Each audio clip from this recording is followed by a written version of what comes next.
Cada vez que você lê a palavra de Deus, Deus fala algo novo com você. Cada vez que você está aberto para ouvir a voz de Deus, a palavra é a mesma, mas a aplicação depende das nossas circunstâncias. Eu quero que você abra sua Bíblia, então, por favor, em Filipenses, capítulo 2.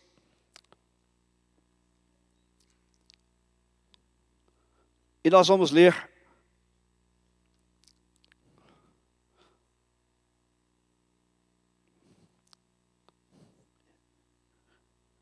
os versículos. Eu disse capítulo 2, na verdade é capítulo 3, desculpa. Versículos 12 a seguir. Aqui é o apóstolo Paulo falando, ele diz: não que eu já tenha obtido tudo isso, mas prossigo, ou tenha sido aperfeiçoado, mas prossigo para alcançá-lo. Pois para isso também fui alcançado por Cristo Jesus. Irmãos, não penso que eu mesmo já o tenha alcançado, mas uma coisa faço, esquecendo-me das coisas que ficaram para trás, e avançando para as que estão diante de mim, prossigo para o alvo, a fim de ganhar o prêmio do chamado celestial de Deus em Cristo Jesus. Amém? Pai, fala conosco agora pela Tua palavra, abra os nossos corações e que a Tua palavra possa tocar, Senhor, em situações que os ouvintes da Tua palavra nós estamos vivendo, e ela possa ser aplicada às nossas vidas pelo Teu Espírito Santo, e dar-nos Tua graça para colocar em prática nas nossas vidas, em nome de Jesus. A igreja diz? Amém. Como eu disse, esta palavra eu compartilhei com a igreja no dia da noite de Ano Novo, mas eu queria fazer algumas observações. Eu vou tentar ser breve, que se chegar ao casal de missionários, ainda vamos dar eles a oportunidade de falar. O apóstolo Paulo foi um homem que passou por muitas dificuldades na vida, mais do que muitos de nós que estamos aqui. Quem aqui já foi açoitado 5 vezes? De cada vez, 39 chibatadas. Ninguém, né? Quantos aqui já passaram por naufrágios várias vezes? Quem veio da Amazônia é possível que tenha passado um ou outro lá. Mas quantos aqui já passaram por vários naufrágios da vida? Quantos aqui já foram presos várias vezes por causa da sua fé? Quantos já foram apedrejados e deixados como mortos? Quantos já foram traídos pelos seus amigos? Quantos já foram abandonados pelos seus amigos? Na hora que mais precisavam, todos o deixaram. Essa foi a experiência de vida do apóstolo Paulo. O apóstolo Paulo, em Filipenses, ele está falando sobre a perfeição da vida cristã, e ele diz: eu ainda não alcancei. Eu ainda não cheguei lá. Eu ainda não sou tudo que Jesus quer que eu seja. Mas uma coisa eu faço. Eu me esqueço das coisas que ficam para trás. E eu avanço para os que estão diante de mim. Pelo prêmio da soberana vocação de Deus em Cristo Jesus. O apóstolo Paulo era um homem que tinha motivos de sobra para ser uma pessoa amarga. Porque, como eu disse, ele sofreu várias coisas na sua vida, vários traumas físicos, psicológicos, emocionais, espirituais também. E várias pessoas com quem ele contava o abandonaram na hora H, na hora que ele mais precisava. Alguns, como eu disse, o traíram. Muitos lhe davam um trabalho tremendo. Ele fala que ele passou várias noites em vigília, porque ele não conseguia dormir, por causa dos problemas que enfrentava. Ele ficava orando, imagina, a noite toda, e preocupado. Ele fala: e além de todas essas coisas, eu me preocupo com o bem-estar das igrejas. Se Paulo olhasse para sua trás, olhasse para a sua vida para trás, ele poderia muito bem dizer: poxa, eu tenho razão de ser uma pessoa assim, assada. Eu tenho razão de trazer esses traumas. Mas Paulo não os tinha. Porque Paulo aprendeu alguns princípios da sua vida que nós também devemos aprender.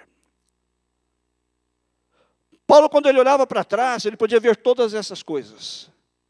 Mas ele diz assim: olha, há algo maior do que tudo isso. E por causa do amor de Cristo, Paulo aprendeu primeiro a perdoar as pessoas que o haviam ofendido.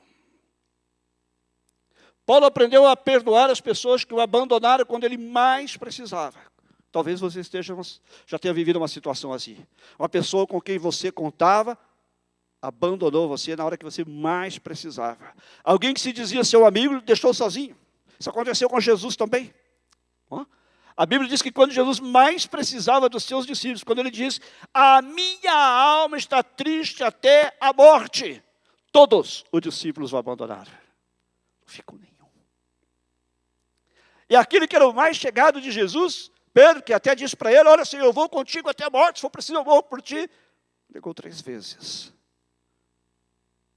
Negou 3 vezes. Mas Jesus também perdoou. Não só perdoou os seus discípulos por o terem abandonado, como até perdoou, como nós sabemos, aqueles que o crucificaram também. Quando ele ora na cruz, Pai, perdoa-eles porque eles não sabem o que fazem. Nós podemos olhar para Jesus e dizer assim, mas Jesus é um modelo de perfeição, eu não sou como Jesus, é verdade. Mas Paulo era um ser humano como você e eu. Um homem que experimentava as mesmas dores que você e eu experimentamos. Paulo diz que ele passou muitas vezes fome. Quem aqui já passou fome? Ele passou fome várias vezes. Paulo diz que ele enfrentou a nudez várias vezes, não tinha o que vestir. Mas ele falou, nenhuma destas coisas pode nos separar do amor de Cristo. Ele aprendeu na experiência pessoal que nada disso podia separá-lo do amor de Cristo. E por causa disso ele aprendeu a perdoar. E ele aprendeu a não viver preso ao passado, mas a olhar sempre para o alvo que Deus tinha colocado diante dele. Ele aprendeu que o alvo era a coisa mais importante. E por causa do alvo, ele tinha a capacidade de perdoar os seus ofensores, de perdoar os que o haviam abandonado e de deixar para trás essas coisas. Ele diz, esquecendo-me das coisas que ficaram para trás. Não quer dizer que ele se esqueceu totalmente. Ninguém esquece essas coisas, não é verdade? Porém, ele não permitia que estas coisas ditassem como ele vivia no presente. O seu passado é importante, porque dele você pode tirar muitas lições. Mas você não pode permitir que o seu passado dite o seu presente, porque se ele ditar o seu presente, ele também ditará o seu futuro. Nós podemos aprender a viver nessa mesma perspectiva de Paulo. Quantas pessoas eu converso dizem assim, poxa, mas eu contava tanto com aquela pessoa, e era a pessoa que eu mais amava, e a pessoa me traiu. Isso acontece. Porque você não tem controle sobre a vida do outro. Nós não temos controle sobre a vida. Às vezes até imaginamos, nós não temos controle nem sobre a nossa própria vida. Não temos controle nem sobre a nossa própria vida. Achamos que podemos, achamos que vamos fazer, mas como a Bíblia diz, se o Senhor permitir, nós faremos isto ou faremos aquilo.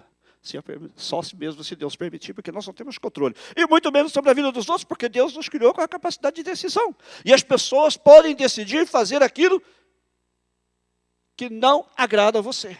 As pessoas podem decidir também fazer aquilo que não agrada a Deus. E no processo nos machucar, nos ferir. E nós temos que tomar uma decisão. Ou nós vivemos presos por essas marcas do passado, por essas mágoas que as pessoas impressionaram em nós, eu não estou dizendo que as marcas não são reais, ou nós podemos aprender como Paulo a perdoar e avançar para as coisas que estão diante de nós. Essa é uma decisão sua, é uma decisão minha. Essa é uma decisão pessoal. Quando olhamos na Bíblia, vemos outras pessoas também que passaram por processos semelhantes. Um deles foi José. Todos aqui conhecemos a história de José. José era um garoto novo que migrou para os Estados Unidos aos 17 anos de idade. Com sonhos tremendos. Não. José, aos 17 anos, foi traído pelos seus irmãos e foi vendido como escravo para o Egito. O Egito era os Estados Unidos naqueles dias. Só que José foi parar lá como escravo. Seus próprios irmãos o traíram e o venderam como escravo. José tinha altos sonhos. E nos sonhos dele, ele se via numa posição de autoridade, e os pais e os irmãos se curvando diante dele. E os irmãos ficaram com inveja. E ficaram com ódio dele. E decidiram matá-lo. Mas um dos irmãos, tentando ganhar, até falou, não vamos matá-lo, vamos fazer de conta que nós o matamos, pegamos a roupa dele, rasgamos e sujamos de sangue, dizemos para o nosso pai que ele foi morto por feras, mas na verdade nós o vendemos como escravo. E assim fizeram. E ele foi lá para o Egito, um garoto, 17 anos, sozinho na vida. Mas uma coisa José fez, ele era fiel a Deus. Mesmo em meio a circunstâncias negativas, das circunstâncias que iam contra ele, seu pai imaginando que ele estava morto, seus irmãos mentindo, ele sozinho naquele lugar, um país diferente, uma cultura diferente, uma língua diferente. Ainda assim, ali ele permaneceu fiel a Deus. E José fez algumas escolhas, como nós também, eu disse, temos que fazer. José poderia ter decidido do seu coração ficar amargurado com o que os irmãos fizeram com ele. E ele tinha motivo de sobra para isso. Mas a Bíblia diz que o Senhor estava com José. Nós podemos inferir que se o Senhor estava com José, é porque José estava com o Senhor. José resolveu que mesmo naquela circunstância totalmente negativa, totalmente derrotista, ele permaneceria fiel a Deus. E Deus o abençoou. E se você conhece a história, ele foi colocado como um mordomo lá na casa de Potifar, que era o capitão da guarda real, da guarda de Faraó, o rei do Egito. E ali tudo o que ele fez prosperou. Porém, a mulher de Potifar se enamorou de José, se sentiu atraída por ele, era um moço bonito. E ela quis ter relações com ele, e ele fugiu para não pecar. E ela o acusou diante de seu marido, dizendo que ele tinha tentado forçá-la. E José foi lançado numa prisão. Além de ser escravo, agora numa prisão. E as prisões não eram confortáveis, como as aqui da América do Norte, não. Era mais ou menos como aquelas lá do Rio Grande do Norte, lá do Brasil, né? Lá do Amazonas, né? Pior. As prisões eram piores, porque as prisões eram masmorras. Você sabe o que é uma masmorra?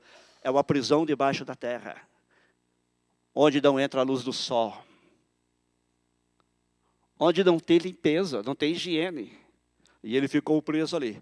Mas a Bíblia diz que mesmo na prisão, José permaneceu fiel ao Senhor. A vida dele, em vez de melhorar, piorou. E às vezes nós, quando a vida piora, o que a gente faz? Meu Deus, o que está acontecendo?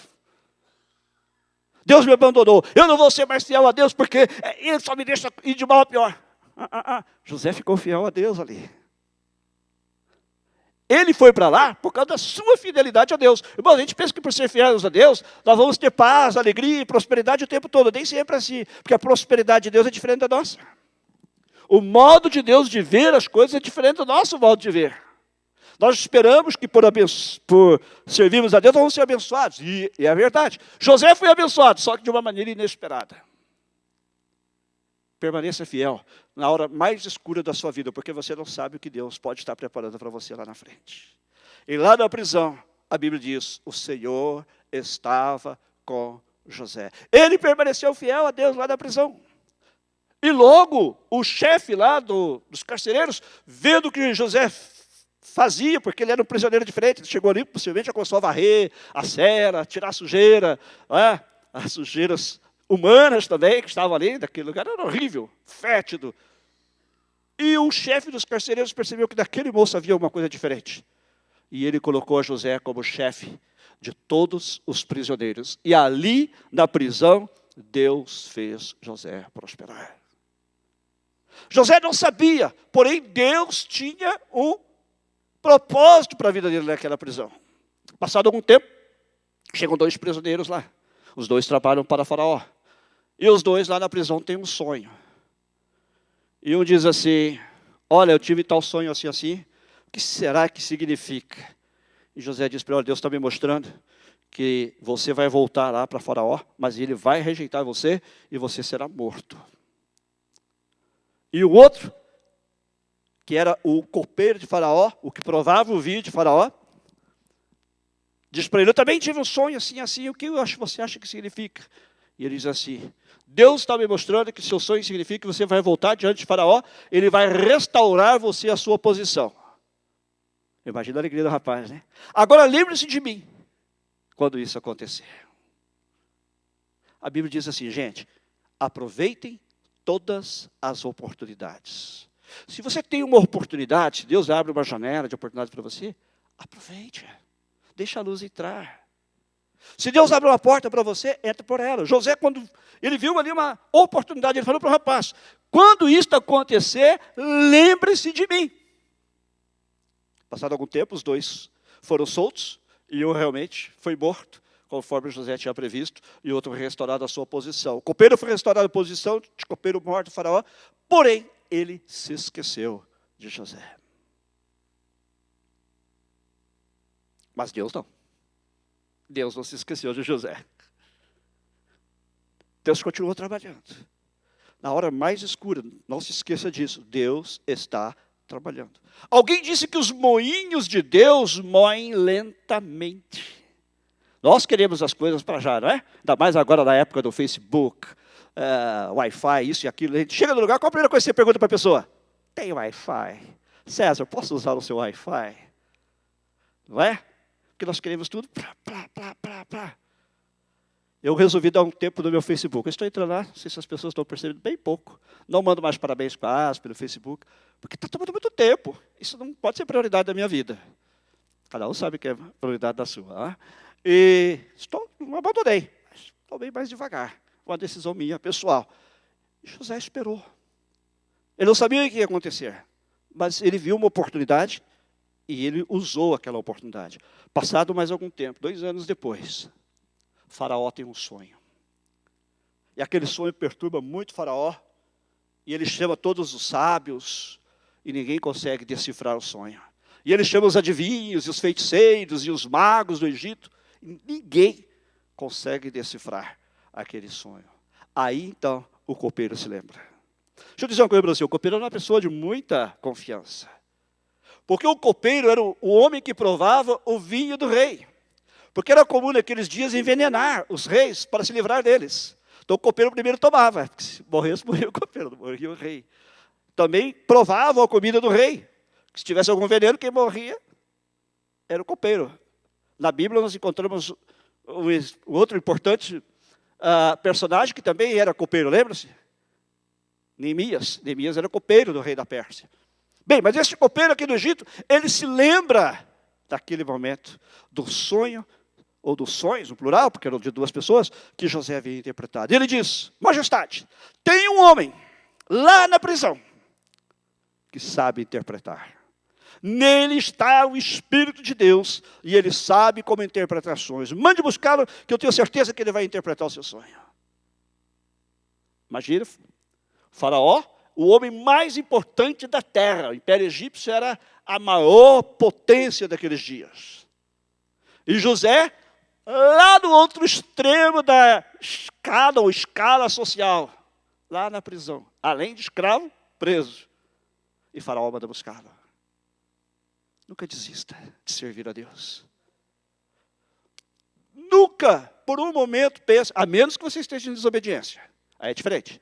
Mas se você está sendo fiel, nunca por um momento pense que Deus o abandonou. Ele pode estar permitindo que você passe por lutas e dificuldades, mas Ele continua no controle da situação. Se você é fiel a Ele. E Faraó manda buscá-lo. E ele vai lá. Inclusive a Bíblia diz que mandou fazer a barba dele. Imagina. Ele tinha 17 anos quando foi para a prisão, agora ele já tinha mais de 30. Ou pelo menos quando ele chegou ao Egito. Na prisão, não me lembro exatamente quando ele ficou, mas ficou vários anos.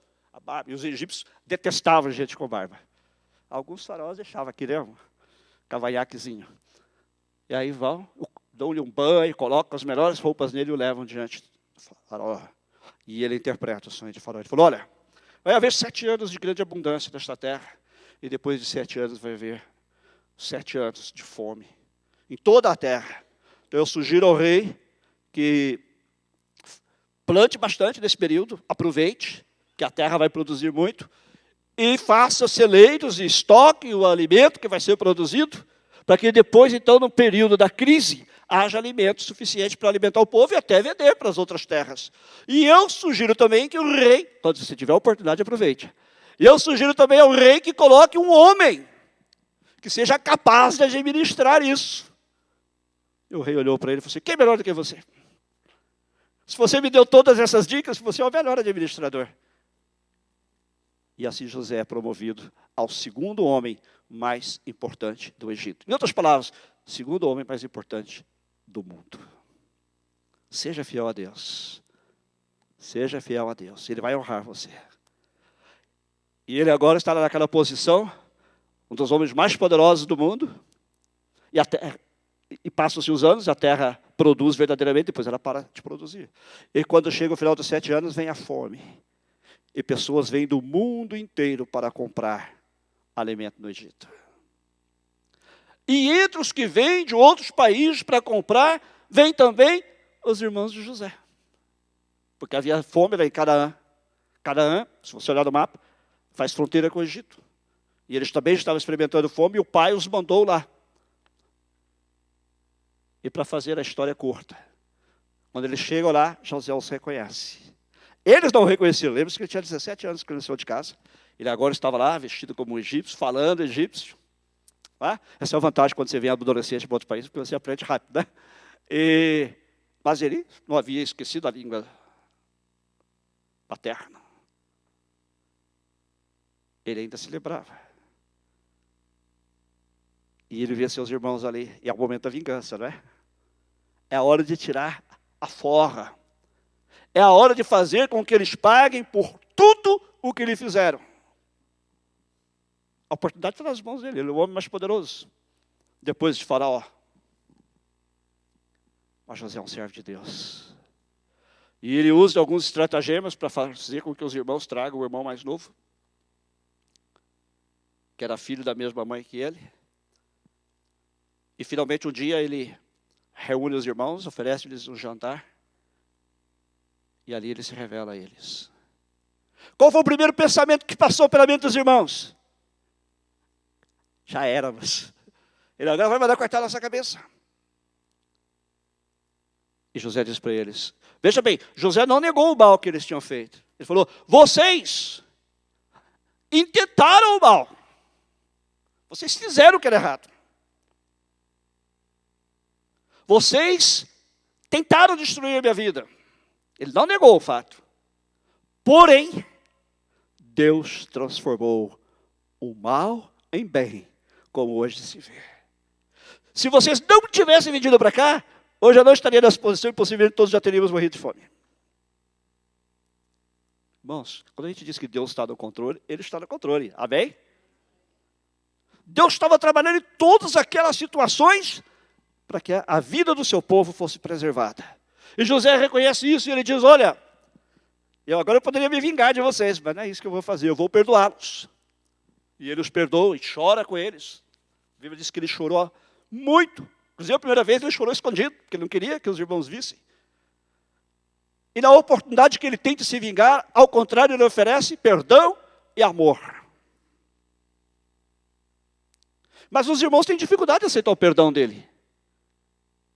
E ele diz assim, olha, vão lá em Canaã e traga nosso pai para morar aqui na terra. E eu vou falar com o faraó para ele dar o melhor do Egito para nós e para os nossos descendentes. E assim acontece. E aí os irmãos vão ainda com medo, mas vão lá e anunciam para o pai que José estava lá e que ele era o grande lá no Egito e que ele estava chamando. O pai quase morre do coração quando recebe essa notícia. Depois de tantos anos, sem ver o filho, aproximadamente 22 anos, pensando que o filho estava morto, descobre que o filho está vivo, muda-se para o Egito. Passado algum tempo, o pai morre. O pai, nesta ocasião, estava bem idoso. E ele morre. E os irmãos de José, qual o primeiro pensamento que vem à mente dele? Agora ele vai acabar com a gente. Agora, nosso pai morreu, não tem mais proteção do papai. Agora José acaba conosco. Mas não.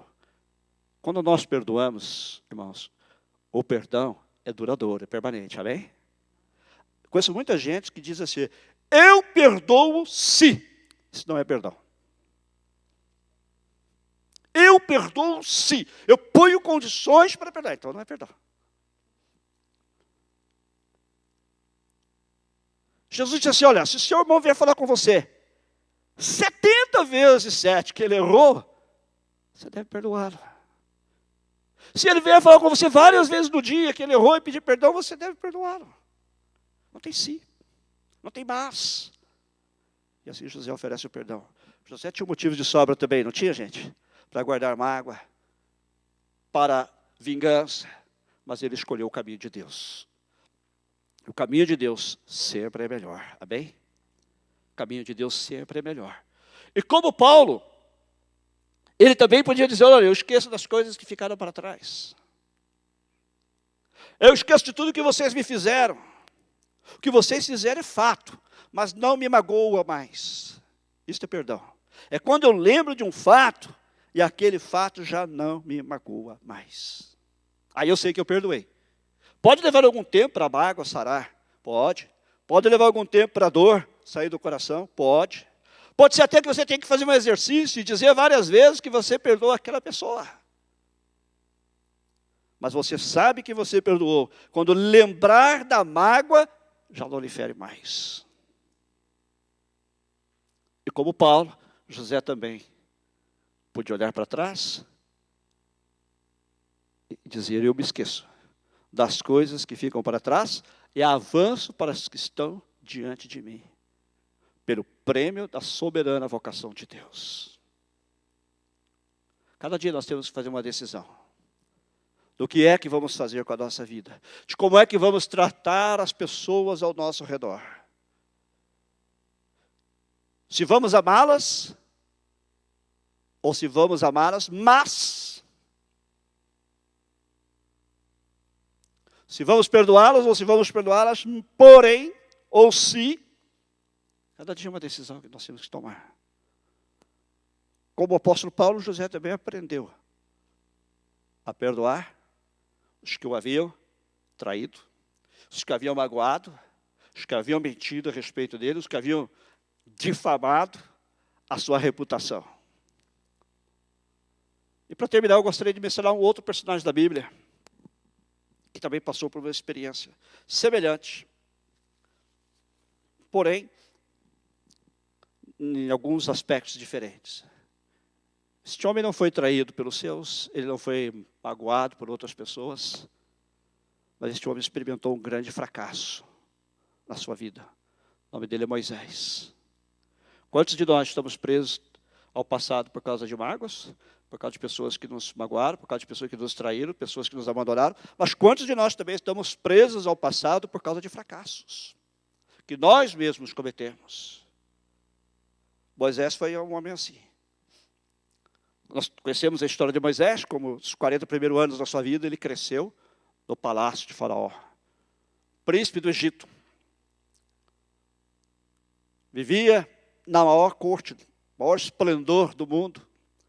A Bíblia diz que ele aprendeu todas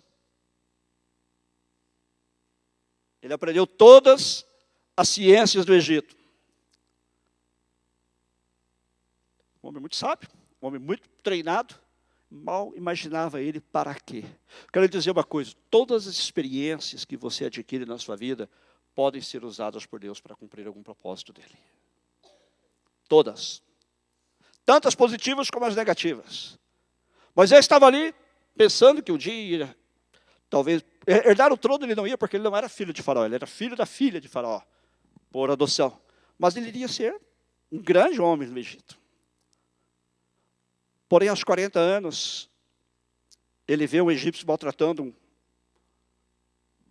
alguém que era do povo dele, que ele era do povo hebreu. Ele era um dos descendentes daqueles irmãos de José, que se mudaram lá para o Egito, uns 400 anos depois. E ele um dia vê lá um egípcio maltratando, e ele vai, e ele mata aquele egípcio. E ele achava que com isso Deus iria usá-lo para libertar o povo do cativeiro no Egito. Porém, o tiro saiu pela culatra. O Faraó, quando fica sabendo o que ele fez, apesar de ele ser príncipe do Egito, decidiu matá-lo. Porque ele havia matado um egípcio, e isso era inaceitável. Ainda mais porque aquele egípcio que foi morto era um oficial de Faraó. E Moisés então foge. Moisés, sem saber para onde ir, se refugia no deserto. Um amigo meu está esses dias lá naquelas terras lá da Jordânia, Israel, e ele mandou algumas fotos. Ele postou lá no Facebook várias fotos do deserto. Se você nunca esteve no deserto, você não sabe o que é o deserto. Onde eu moro já é a entrada do deserto. Às vezes, se você já foi a Las Vegas, você já teve uma ideiazinha. Mas você está no conforto do seu carro, né, com ar-condicionado. Muito bonito. Você chega em Las Vegas em 5 ou 6 horas. Mas imagine aqueles dias, a pé, ou a cavalo, ou a cabelo. Quantos dias você teria levado para chegar numa distância como a de Las Vegas? Quantos dias? Andando uma média de 20 a 30 quilômetros por dia. Você teria levado talvez umas 2, 3 semanas. E Moisés vai lá para o meio do deserto. No meio do deserto não tem o conforto da corte. No meio do deserto não tem os, como diz em inglês, os perks, né? Não tem as coisas boas que você tem na corte. E ali ele vai cuidar de ovelhas do seu futuro sogro. Ele se casa com uma moça lá e fica lá 40 anos, cuidando de ovelhas. Uma vida, se você olhar humanamente, miserável, para quem antes tinha uma vida no palácio real. Mas Deus estava no controle. Apesar de Moisés ter se precipitado, achando que Deus iria usá-lo para libertar o seu povo, quando ele matou aquele egípcio, Deus estava no controle da vida de Moisés. Moisés permaneceu fiel a Deus naquele tempo. Agora eu posso imaginar aquele homem que falava vários idiomas, que conhecia toda a cultura do Egito, todas as ciências, cuidando de ovelhas. Quando Moisés olhava para trás, com certeza ele se considerava um fracassado. E alguém disse que a vida de Moisés pode ser dividida em 3 fases. Cada uma de 40 anos. Os primeiros 40 anos, Moisés passou no Egito, na corte de Faraó, achando que era alguém. Afinal, eu sou um príncipe, eu sou alguém, eu sou famoso. Um dia eu vou herdar parte dessa riqueza. Moisés passou 40 anos achando que era alguém. Mas aí quando ele vai lá para o deserto, ele passa outros 40 anos achando que ele não é ninguém. Eu imagino Moisés se questionando, de que adiantou ter toda aquela fortuna, de que adiantou ter todo aquele conhecimento, de que adiantou... Mas ele não sabia que Deus estava usando aquilo também. Cuidar de ovelhas é muito difícil. Ovelha é um animal teimoso que dá muito trabalho. Deus estava usando aquilo para ensinar a Moisés a ter paciência. E como conduzir o rebanho. E 40 anos se passam. E Deus se revela a Moisés lá no deserto. Fala, agora Moisés, eu vou enviar você ao Egito para você libertar o meu povo. E aí vem a terceira fase da vida de Moisés. Primeira fase, 40 anos, Moisés pensou que era alguém. A segunda fase, Moisés pensou que ele não era ninguém. E a terceira fase da vida de Moisés, ele descobre o que Deus pode fazer com alguém que pensa que não é ninguém. E ele então é usado por Deus. Todo aquele conhecimento que ele adquiriu no Egito, ele agora vai usar para conduzir o povo 40 anos pelo deserto em direção à terra prometida. E todo o conhecimento que ele adquiriu, cuidando daquelas ovelhinhas teimosas, ele agora vai também usar para conduzir aquele povo, porque aquele povo era um povo teimoso. Deus disse, este povo é obstinado e de dura serviço. E várias vezes Deus quis destruir o povo, porque eles eram muito rebeldes. Mas Moisés havia sido treinado, sem saber, ao cuidar das ovelhas do seu sogro, para lidar com aquelas situações. E ele se tornou um dos maiores líderes do mundo. Se você vai hoje em qualquer livraria, se você vai procurar lá na área de administração e na área de liderança especialmente, você vai ver que tem vários livros escritos sobre Moisés. Um dos maiores líderes que já existiram. O estilo de liderança de Moisés, como Moisés liderava, isso e aquilo a respeito de Moisés. Tudo porque Deus o havia preparado para aquele momento. E Moisés podia ter olhado também para trás, no final da sua vida, ou em algum momento, e ter dito assim, poxa, eu sou um fracassado. Saí lá do Egito, daquele conforto, daquela glória, daquela riqueza, e fui me tornar um pastor de ovelhas miserável lá no deserto. Do ponto de vista humano, seria um fracasso, mas não do ponto de vista divino. Porque Deus ainda não tinha terminado a obra que ele começara em Moisés. No meu carro anterior tinha uma placa que dizia assim, não sei se você já viu essa placa, escrito assim, be patient, God's not done with me yet. Né? Ou seja, tenha paciência. Se você está dirigindo atrás de mim, tenha paciência. Deus ainda não acabou de trabalhar na minha vida. Especialmente quando eu dirigia um pouco mais loucamente pelas freeways, né? Agora as pessoas ficam bravas porque eu não corro. Antes ficavam bravos por causa das coisas que eu fazia. Agora ficam bravos porque eu não corro. Quantos de vocês estão dirigindo, às vezes, numa pista, lá da esquerda, ou lá no carpool, e o cara atrás de você começa a dar farol? E você se sente pressionado e você sai. E eu não saio. Porque tem uma placa lá que diz que a velocidade máxima é 65 milhas. Se ele está com pressa, ele tinha que ter saído de casa mais cedo. Não eu. Eu não tenho que sair da frente dele porque ele está dando farol. A velocidade é 65. Se eu estou dentro da lei, ele não pode fazer nada comigo. Não é? Mas Moisés podia ter olhado, mas Deus não tinha terminado ainda de trabalhar na vida de Moisés. Agora, passados mais 40 anos, Moisés olha para trás e ele pode dizer como Paulo: eu ainda não cheguei lá, eu não sou tudo que Deus quer que eu seja, mas eu cumpri a missão para a qual Deus me chamou. Eu cumpri aquilo para que Deus me designou.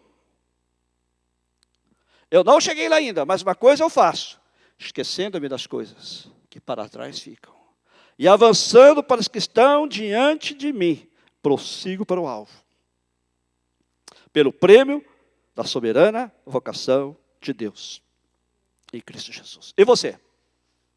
Estamos começando o novo ano. Hoje é apenas o dia 22 de janeiro.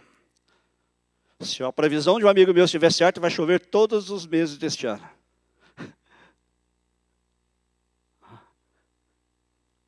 O que você vai fazer? Você vai continuar vivendo a mesma vida do ano passado? Você vai continuar preso pelos mesmos problemas do passado? Você vai continuar alimentando as mesmas mágoas que você vinha trazendo dentro de você até agora? Você vai continuar tomando decisões baseadas nos fracassos que você cometeu lá atrás? Se você não mudar nada na sua vida, não vai ser um ano novo, vai ser apenas 2017. Mas tudo vai continuar igual. A decisão é nossa. Albert Einstein falou o seguinte: loucura é você continuar fazendo sempre as mesmas coisas, imaginando que os resultados vão ser diferentes. Se você continuar fazendo exatamente as mesmas coisas que você fez até agora, os resultados serão exatamente os mesmos. Nada vai mudar na sua vida. Você quer uma vida mais feliz? Você quer uma vida de paz? Você quer uma vida dentro da vontade de Deus? Você tem que tomar uma decisão. A decisão é sua e ninguém pode tomá-la por você. Nem mesmo Deus tomará essa decisão por você. Deus lhe capacita para você tomar a decisão. E Ele lhe ajuda, depois que você toma a decisão também, a permanecer. Por isso Paulo diz: posso todas as coisas naquele que me fortalece. Mas quando Paulo escreve essas palavras, lembre-se que ele escreve em meio à grande luta. Ele escreve na mesma ocasião que ele escreve aqui, nessa mesma carta de Filipenses. E ele diz o seguinte: olha, eu estou na prisão, mas eu posso todas as coisas naquele que me fortalece. Eu posso ter abundância, mas também posso passar fome. Eu sei viver com muito, mas também aprendi a viver com pouco, porque eu posso todas as coisas naquele que me fortalece. Mas uma coisa eu faço: eu me esqueço das coisas que ficam para trás. Não é que nós vamos esquecer totalmente do passado, nós podemos aprender lições com o passado, para não repeti-lo. O problema é que a maioria de nós não aprende lições com o passado e volta a repeti-lo constantemente. A decisão é sua nesta noite. Quero que você incline sua cabeça por um instante. Que você, esta noite, faça uma reflexão. O ano já vai aí quase final do primeiro mês. Que decisão? Ou que decisões você vai tomar na sua vida para este ano? Em relação à sua vida espiritual, que decisões você vai tomar? Em relação à sua vida familiar, que decisões você vai tomar? Com relação à sua vida financeira, que decisões você vai tomar?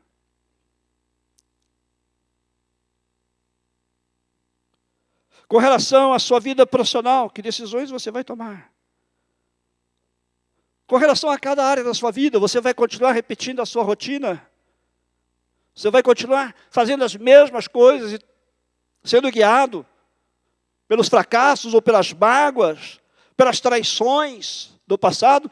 Ou você vai tomar uma decisão de, a partir de hoje, com a ajuda de Deus, procurar viver essa vida abundante que Jesus disse que nós teríamos nele? Mesmo em meio às lutas, mesmo em meio às trevas, como na prisão onde estava José, mesmo em meio ao deserto como estava Moisés, você pode tomar a decisão de fazer a vontade de Deus. E eu lhe garanto que o que Deus tem para você é o melhor. Muito melhor muito além do que você pensa, muito além do que você imagina, muito além do que você sonha. Mas Ele espera que você tome a decisão certa de se colocar sob a vontade dEle. E de romper com o passado, não deixar que o passado controle a sua vida, mas começar uma nova vida em Cristo neste ano.